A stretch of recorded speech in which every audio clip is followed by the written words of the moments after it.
അന്ധവിശ്വാസങ്ങളും അനാചാരങ്ങളും കൊടികുത്തി വന്നുകൊണ്ടിരിക്കുന്ന ഒരു കാലഘട്ടം.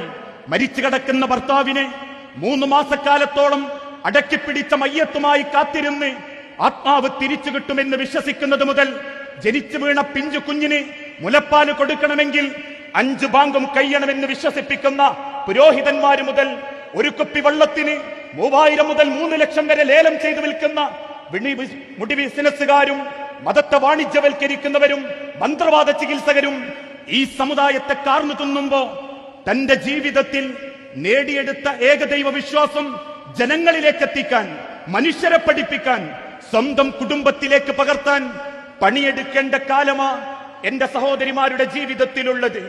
ആ വിശ്വാസം പറയുന്നതോടൊപ്പം നമ്മളെ ഹൃദയത്തിലും ആ വിശ്വാസം ഉണ്ടാക്കിയെടുക്കാൻ സാധിക്കണം.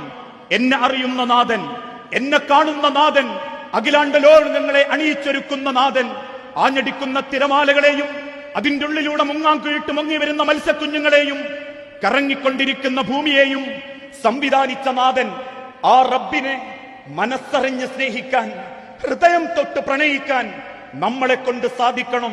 സാധിച്ചിട്ടുണ്ട് പ്രവാചകന്റെ സഹാബാക്കൾക്ക്.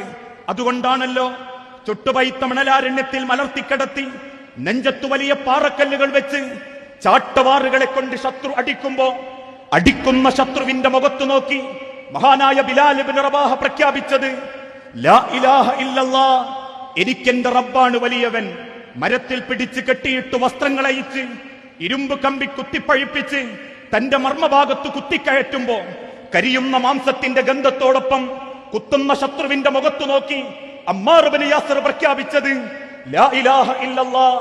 വെള്ളത്തിൽ മുക്കിപ്പിടിച്ച് ശ്വാസം മുട്ടിച്ച് ഒന്ന് മുകളിലേക്ക് എടുക്കുമ്പോ ആഞ്ഞു വലിക്കുന്ന ശ്വാസത്തോടൊപ്പം മുക്കിപ്പിടിച്ച ശത്രുവിന്റെ മുഖത്തേക്ക് നോക്കി ലാ ഇലാഹ ഇല്ലല്ലാഹ് എന്ന് പ്രഖ്യാപിച്ച ധീരവനിത സുമയ്യ റളിയല്ലാഹു അൻഹായുടെ വിശ്വാസം.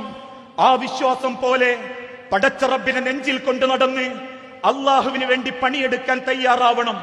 അതേ ഉണ്ടാകൂ നമ്മളെ മരണത്തോടെ നമുക്ക് ഉപകാരപ്പെടാൻ.